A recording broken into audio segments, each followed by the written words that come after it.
Hospital या doctor का जो भी फील्ड है बिजनेस नहीं है, कभी भी किसी भी लेवल पे बिजनेस नहीं बोल सकते हैं, है ना। और बल्कि बनने भी दे देना चाहिए। अगर एक्चुअली ये बिजनेस बन गया तो बेचारी जो गरीब लोग हैं उनके लिए बहुत मुश्किल हो जाएगी। एक बार ऐसा आपको देख करना पड़ता है कि पेशेंट की जान जा रही है, आपको पैसा नहीं देखना पड़ेगा, आपको छोड़ना होगा, दे पैसा मत दे, लेकिन मेरा इतना जो मेहनत हम कर रहे हैं बर्बाद नहीं जाना चाहिए। तो पैसा ही खत्म हो गया है, अब क्या किया जाए, इतना जो मेहनत किए हैं, अगर इलाज इस स्टेज पर रोक देंगे सब बर्बाद हो जाएगा। तो वहां पर आपको पैसा छोड़ मतलब नहीं देखना होता है, इकोनॉमी का आपको वहाँ इकोनॉमी छोड़नी होती है। ये कॉर्पोरेट माइंडसेट को आपको वहां पे किनारे करना पड़ेगा। अगर आप वो नहीं कर पा रहे हैं तो मेरे फादर का कहना है कि तब फिर तुम रियल डॉक्टर नहीं हो। आपको नहीं देखना होता है कि आप दिन भर काम किए हैं तो आप रात भर खड़े हैं, आपको इस बात को नहीं देखना होता है। आप पर फिजिकल प्रेशर पड़ रहा है, हो सकता है आपका बच्चा वहां पे नेक्स्ट डे उसका एग्जाम है और आप यहाँ आईसीयू में खड़े हैं, तो ये इमोशनल प्रेशर पड़ रहा है। बच्चा आपको कह रहा है कि मम्मी इधर आइए और आप नहीं आ पा रहे हैं। बाहर की एक दुनिया सिर्फ दिखती है कि डॉक्टर बहुत पैसा कमा रहा है। यस, अल्हम्दुलिल्लाह डॉक्टर फील्ड ऐसा है जिसमें आप हमारे टीचर बोलते थे कि खुदा ने तुमको उस जगह पर पहुंचा दिया है कि तुम आगे रहोगी, पैसा तुम्हारे पास खुद ब खुद आएगा, तुमको नहीं जरूरत पड़ेगी कि तुम पैसे के पीछे भागो। ये सोच कर आइए कि ये फील्ड इतना आसान नहीं है। यू हैव टू नो, आपको सच्चाई भी जानना, क्योंकि कोई सच्चाई आपको बताने वाला होना चाहिए। हर कम्युनिटी में हर जगह पर अच्छे लोग हैं, बुरे लोग हैं, डॉक्टर भी समाज का एक हिस्सा ही है। तो अगर 90% लोग अच्छे हैं और 10% मान लीजिए कहीं पर भी वकील हो, बिजनेसमैन हो, तो हो सकता है 10% लोग थोड़े गलत हो।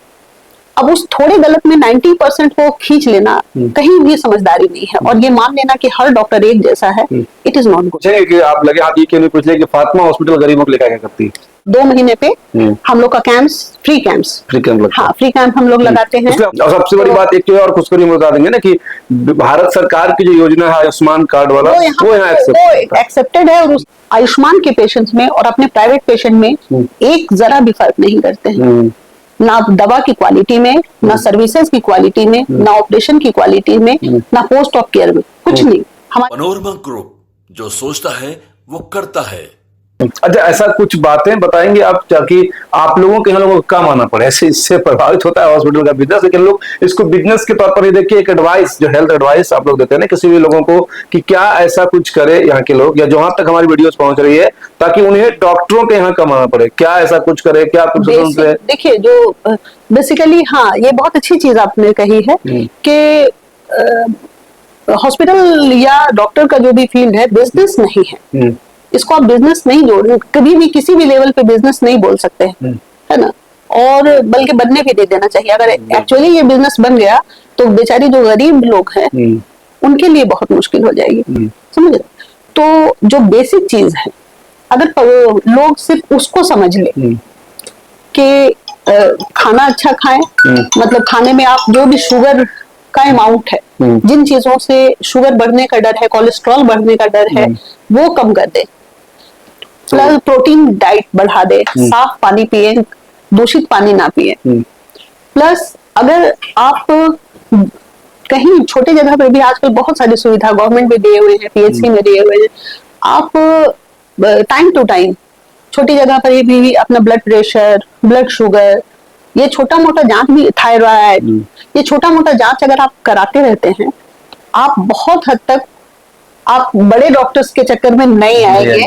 आपको हो सकता है छोटे लेवल पर ही शुरुआती दौर में ही पता चल जाए। जैसे अगर आप प्री डायबिटिक स्टेज में जा रहे हैं तो आपका बॉडी आपको सिग्नल देता है ना, प्री डायबिटिक को चक्कर आएगा, कभी शुगर बढ़ रहा घट रहा है।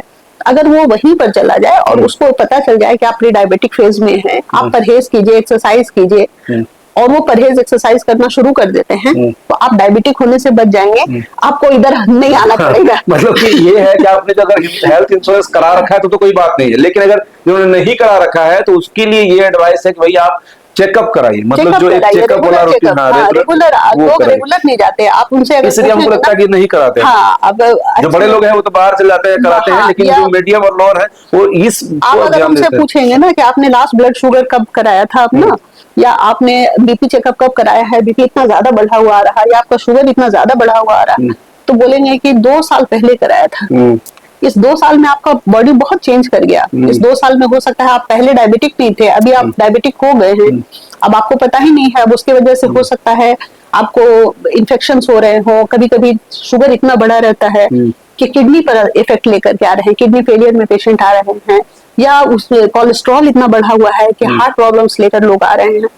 तो अगर ये रेगुलर चेकअप में रहेंगे कि चलिए ठीक है, हम हर 3 महीने पे ही सही अपने हेल्थ को थोड़ा सा कराना चाहिए, मिनिमम एक साल पर नहीं, एक तो साल में ज्यादा हो जाता तो 1 साल ज्यादा हो जाता है। मतलब एक नॉर्मल पब्लिक के लिए कह दिया गया है कि कुछ नहीं हो सके तो मिनिमम साल में एक बार करा लीजिए, साल में एक बार। हाँ, लेकिन मिनिमम अगर आप कुछ 6 महीने पे कराएं तो इट इज बेस्ट। और एक चीज और है ना कि लोगों को तो अगर हम लोग भी करते हैं और बाकी लोग भी कर रहे हैं कि अगर आप रक्तदान करते हैं तो उससे भी आपका बॉडी जो है रिफ्रेश हो जाता है, और कुछ बीमारियां भी अगर आने वाली हैं तो उस टाइम में उस ज्यादा पता भी चल जाता है। देखिए होता क्या है कि रक्तदान जब आप कर रहे हैं, एक तो बॉडी में खुदा का बनाया हुआ अपना है ना, तो उसी तो एक तो फ्रेश ब्लड बन गया, एकदम न्यू ब्लड बन के आपको मिला आपके बॉडी को। दूसरी क्या चीज है कि जब ब्लड आप दे रहे हैं वो बेसिकली जब आप डोनेट करते हैं तो वो जांच में जाता है, डायरेक्ट किसी पेशेंट को नहीं दे दिया जाता है। बीच का एक जो प्रोसेस होता है ब्लड प्रोसेसिंग का, उसमें बहुत तरह के जांच होते हैं, वो सारे जांच होंगे।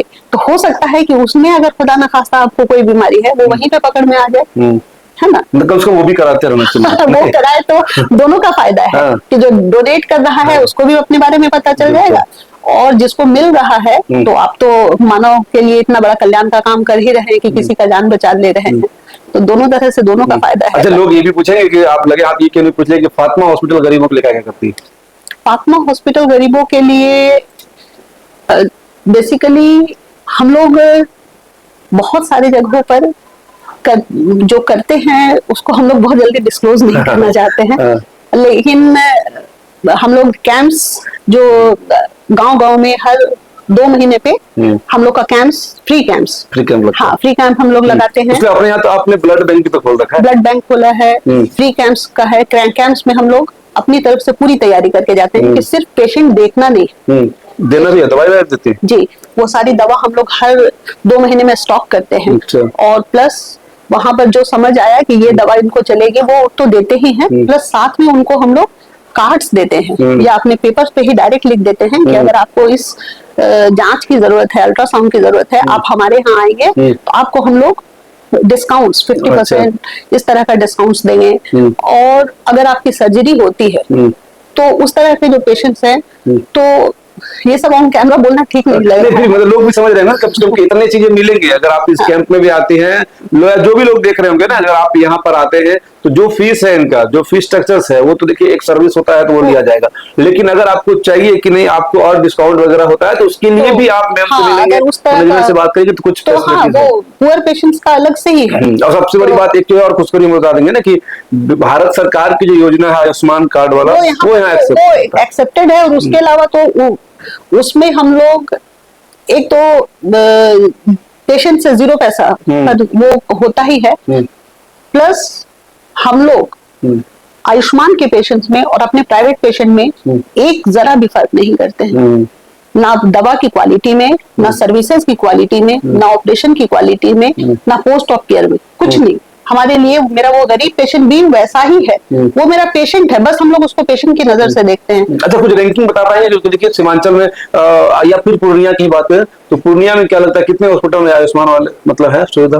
पूर्णिया में मुझे लगता है 3-4 हॉस्पिटल। 3-4 हॉस्पिटल। हाँ। मतलब आप ये समझिए कि अगर आयुष्मान कार्ड के तहत आपको इलाज करना, जो भारत सरकार 5 लाख रुपए 5 लाख है ना, 5 लाख रुपए तक हम लोगों का सब डिपार्टमेंट नहीं है, सर्जरी डिपार्टमेंट सारा डिपार्टमेंट नहीं, उसमें सर्जरी डिपार्टमेंट अभी उस पे सारा डिपार्टमेंट, फिर भी अगर आपको जो भी इस पे क्वारीज करना हो तो आप आके यहाँ कर सकते हैं, लेकिन आयुष्मान कार्ड जो है वो एक्सेप्टेबल है, उस पर भी आपका इलाज मुफ्त में जो है वो यहाँ से हो सकता है। और इतनी सारी लंबी चौड़ी बातचीत जो है हमारे साथ निकट फातिमा जी, जो कि फातिमा हॉस्पिटल की ओनर है, एमडी है, और खुद जो है स्त्री रोग विशेषज्ञ भी है, जहाँ पर क्या हमने कहा था ना कि बाहर कई भीड़ है, यहाँ सैकड़ों लोगों की भीड़ है जिनको अपना इलाज कराना है, जिनको अपनी परेशानी, अपना दर्द, अपना दुख, अपना तकलीफ जो है वो मैम को बताना है। उसके बाद मैम जो है उठाएंगे अपना कलम और ये आला देख रहे हैं उससे चेक करेगी और दवाई लिख देगी। दवाई भाई बहुत लिखती है क्या आपके, कम लिखते हैं ऐसा? क्योंकि ये सब सवाल लोगों का रहता है। यहाँ लोग देखिए सब चीज पेशेंट टू पेशेंट वेरी कर जाता है। बहुत सारे लोग होता है उनको कुछ दवा की जरूरत ही नहीं, बहुत सारे लोग होते हैं जहाँ पे है, तो पेशेंट टू पेशेंट वेरी करता है। पर कोशिश करती हूँ कि कम में काम चल जाए। हाँ, कम में काम चल जाए तो बेहतर रहता है।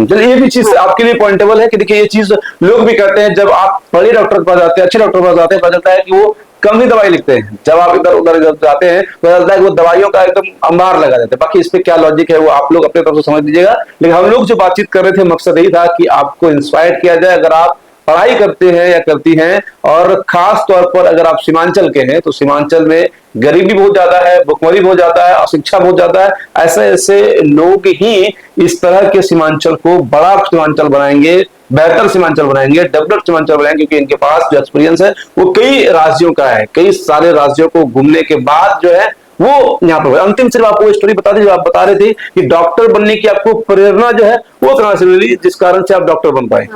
मैं बहुत छोटी थी, स्टैंडर्ड 4th में होंगी, तो मुझे कुछ प्रॉब्लम हुई होगी उस समय। मेरी मम्मी मैं हजारीबाग झारखंड से बिलोंग करती हूँ, तो मुझे लेकर गई थी वहां की जो बहुत अच्छी गायनेकोलॉजिस्ट हैं डॉक्टर अंजना शरण, उनके पास। तो जो मैंने उनका काम करने का तरीका देखा, जो बातचीत देखा, पेशेंट्स को उनको एग्जामिन करना देखा, मुझे बहुत फैसिनेटिंग लगा कि ये एक अलग ही दुनिया है।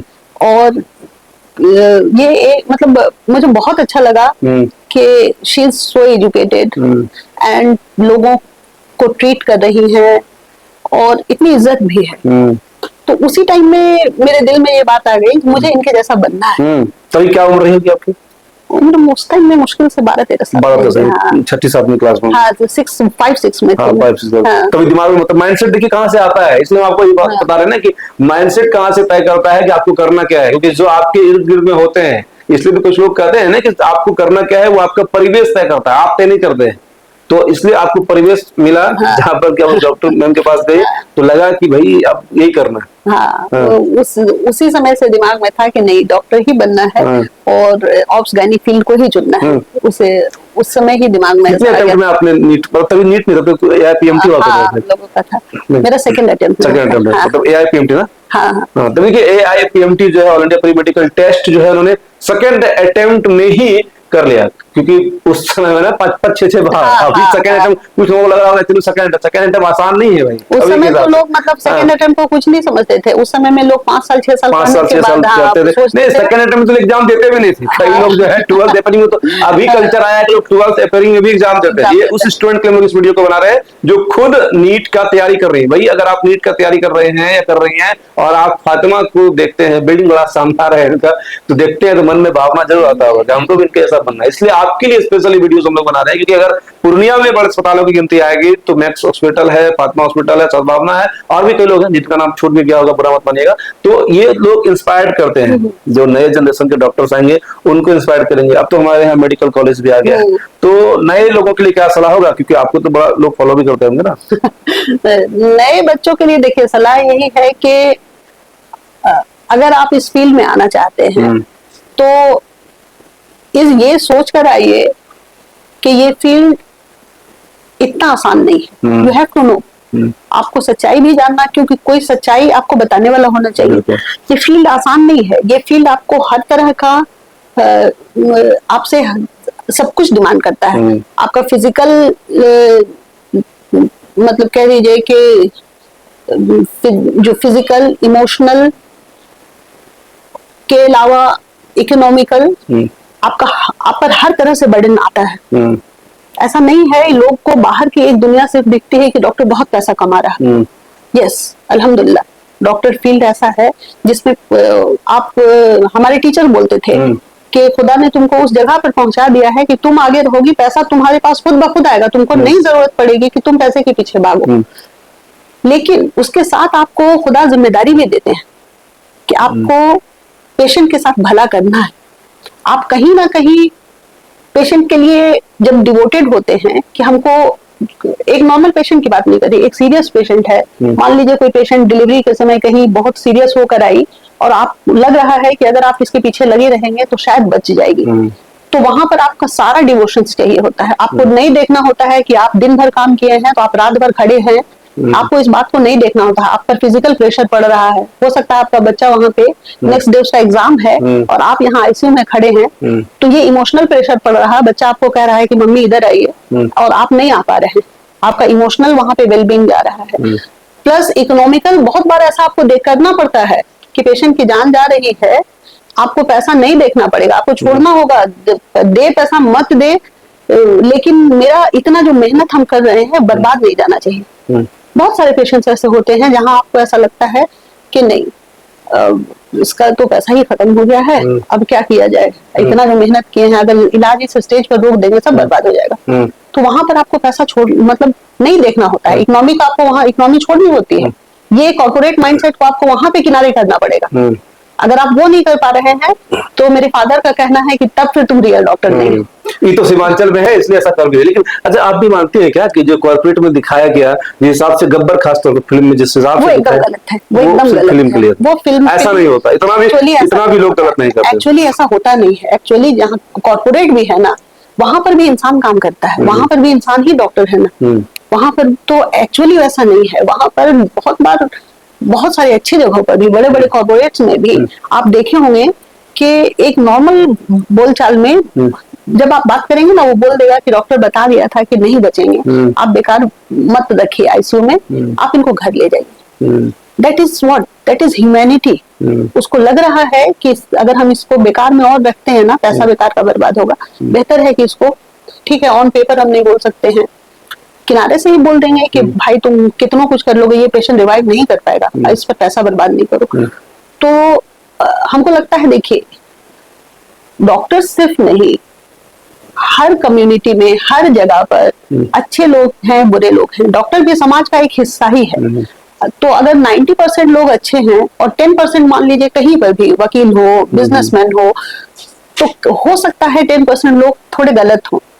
अब उस थोड़े गलत में 90% को खींच लेना कहीं भी समझदारी नहीं है, और ये मान लेना कि हर डॉक्टर एक जैसा है, इट इज नॉट गुड। मतलब पूरे माइंडसेट के साथ जो है आज हम लोग इनका इंटरव्यू कर रहे थे, और इंटरव्यू हम लोग उम्मीद करेंगे कि आपको अच्छा लगा होगा, और आप इस जितने भी एपिसोड में हमारा ये इंटरव्यू आएगा उस हर एक एपिसोड को आप लोग शेयर करिएगा। और अगर आपको भी आगे, क्योंकि देखिए हम लोग फिर दोबारा भी कभी इंटरव्यू फिर करेंगे, तो अगर आपको भी अच्छा लग रहा होगा, हम लोग कुछ सवाल अगर छोटे होंगे तो सवाल को जरूर आप अपने कमेंट के माध्यम से हम तक पहुंचाइएगा, और फिर हम लोग दूसरे पॉडकास्ट में फिर दूसरे किसी बड़े शख्सियत और साथ साथ ऐसे शख्सियत जिनको की दुनिया जाननी चाहिए, उनके साथ फिर हम लोग दूसरे एपिसोड में। जय हिंद।